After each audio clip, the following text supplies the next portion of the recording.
the year, and I'm going to do a review of the year. I've got Ollie here because he's awesome. Yep. And here, it's not a register.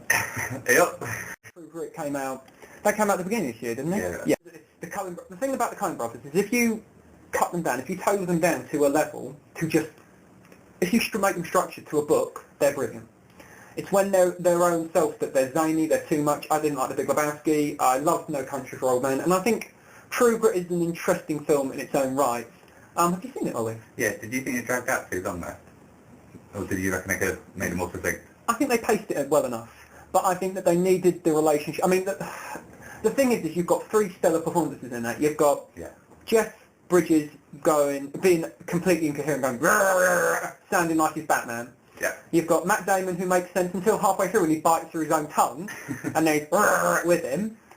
And then you have Hayley Steinfeld, who is brilliant as that sort of archetype. She plays off against them. You've got the essential good in Hayley Steinfeld. She is the pure goodness. Then you have the cross between Matt Damon, and then you have who is bad but is essentially good in Jeff Bridges. So you have all three of a collection. It's like a generational thing. They needed the three, and they needed the bonding that happens throughout the film to make it work. Or otherwise, it would have just been like another Western. What were the best films this year, Ollie? Best film? Well, give me your top three. Top three, that's hard. If you want to have give you top five. Quite frankly, if you have my top three, it's going to look really bad. It's going to look like all I've done is copy. Oh, we should talk about Tintin. Tintin? No, don't do that. No, but I should talk about Tintin. A lot of talk about Tintin. Didn't think it was that good personally. Didn't enjoy it as much as I should have.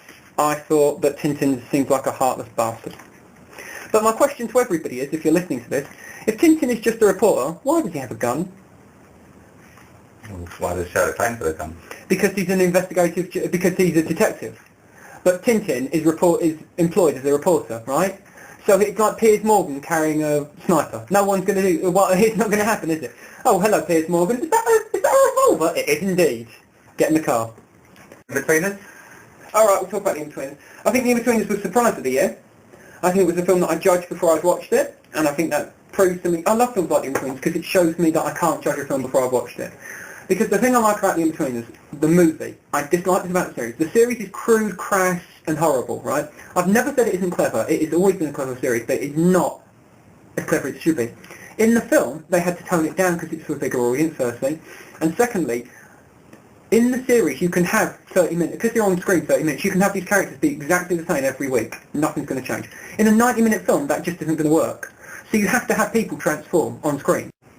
Jay is a perfect example. You start off seeing Jay in what could be definitely defined as suspicious circumstances, with his ham and his glove and his snorkels. But every Sunday night, do you? Every night, actually. But not at church. Here, what happens is, throughout the film, he learns and he changes. And, you know, there's this big girl that he likes, but he clearly likes her, and eventually he learns to be with her, even though she's big in public. And that's something that you actually learn. So it's a praisable film for that, because it has morality. And it is in the series, they don't have to, you don't have to have morality. You can just have, oh, this is funny, look at this, it's poo. But in a film, any film, you have to have morality. You have to have an arc of morality. So like Neil, is it Neil? The tall guy, yeah. The tall guy, Neil. Neil he cheats on his girlfriend. What I like is the others never praise him for it. So he's like, you know you're cheating on your girlfriend, right? But he doesn't cheat on his girlfriend because he split up with his girlfriend before he went on holiday. No, he doesn't. If you listen, he says, she goes, is that true? And he goes, yeah, if you like. And then when they come back from the holiday, his girlfriend is there waiting for him. And he hides his new girlfriend from her.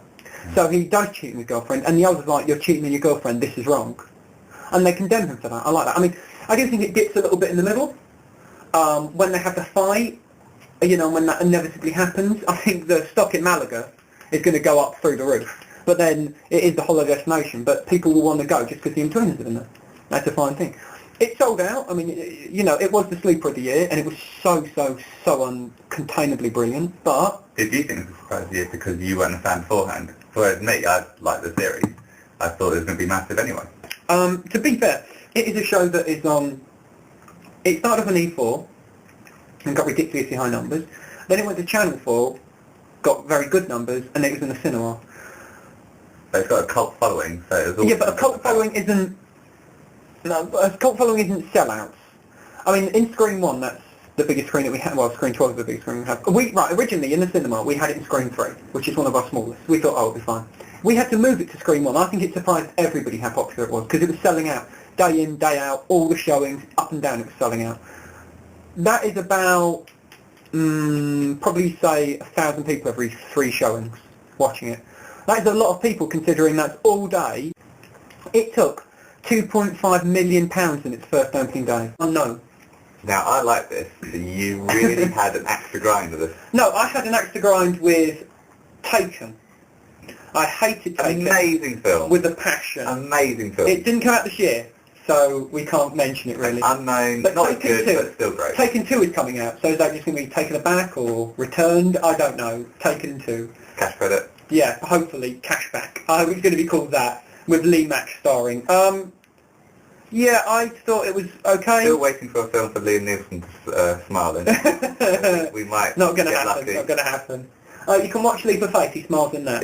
Well, Love Actually still doesn't smile in that. No, but Leap of Faith he smiles in. But he was a lot younger then, a lot younger. Warrior, did you like I didn't see that film, but I should have really, because I really like Tom Hardy. Warrior was very good. It showed, what I liked about Warrior was that it has, the idea of it is there's 2 brothers who eventually fight in an MMA ring, right? And what I like is both brothers are shown as good people, so you don't know who to pick. There is no villain. You are rooting for both brothers at the same time. And it's a really good idea to have that sort of boldness, as opposed to The Fighter, where you definitely are rooting for Mark Wahlberg. In this, it's like Mark Wahlberg versus Mark Wahlberg. No, it's actually like Mark Wahlberg versus Christian Bale. Who would you pick? Because Christian Bale's the more charismatic, but Mark Wahlberg's the more moral. It's a very, very good film. And you should watch it. It has Kurt Angle in it as well. Oh, so more wrestlers now. It has Kurt Angle as a Russian. Kurt Angle as a Russian. Yeah, it's amazing. Just turns up and he doesn't speak. Let me guess, is he a bad person? Who knows? So, straight away Russian. Yeah, it is something like that. Cowboys and Aliens. Now, here's one to talk about. And that was better than I thought it was going to be. Oh, it was good for the first... When it was a Western, it was excellent, right? When it was a Western, it was superb. There was nothing wrong with a Western. Then what happens is John Ferrango, I think his name is. Correct me if I'm wrong, I probably am. But what he did was he made a film, and it had that brilliant moment in halfway through. I won't say what it is, it's a spoiler, but halfway through they had that brilliant moment in the film, and you're like, oh, this film's changed. This film's completely different to how I'd imagined it. And then what happens is he goes, oh, no, it was all a joke, and he makes a wormhole of his own movie to fall back on itself, and it starts again, and you're like, this is so... I heard that Steven Spielberg drew those aliens, right? They are appalling. They are just... These are aliens, right? These aliens have travelled millions and millions and millions of miles to get here to Earth, right? They want to kill everybody, and they're taken down by gunsmiths, by the Old West. It isn't a very realistic idea to think that to think that they haven't thought of a way to get around a hatchet, for example. They could, if you see War of the Worlds, completely racist. They come in, they kill everybody, and that's it. And you're like, oh, we're all going to die. War of the Worlds, at least there's some drama to it. This is, oh, the aliens come along. They don't look like much of a threat. That isn't going to happen badly, is it? Independence Day, the aliens were more threatening. And all they did was blow up the Empire. What did they blow up?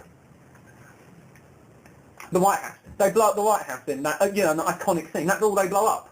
But the aliens in Cowboys and Aliens do nothing. They turn up and they seem to get high on the pheromones from the Earth, sit around. If I was the aliens, but if I was the aliens captain, I'd be like, right, we're down. I'd be like, right, lads, we're here. Okay, let's have it. Let's kill everything. No, they're perfectly happy to go. All right, we're here. We haven't really thought of this, have we? Haven't really thought of this far. Well, let's brainstorm right now, guys. Like, they're all sitting in some kind of commander office brainstorming what to do next. If I was an alien, kill everyone. No, we'll just sit in our little hut and send out drones occasionally. It was appalling. Seen too many Snoop Dogg videos up in space, and I thought, oh, that's a good idea. I've never seen a Snoop Dogg video in space, or on Earth, for that matter. Snoop Dogg.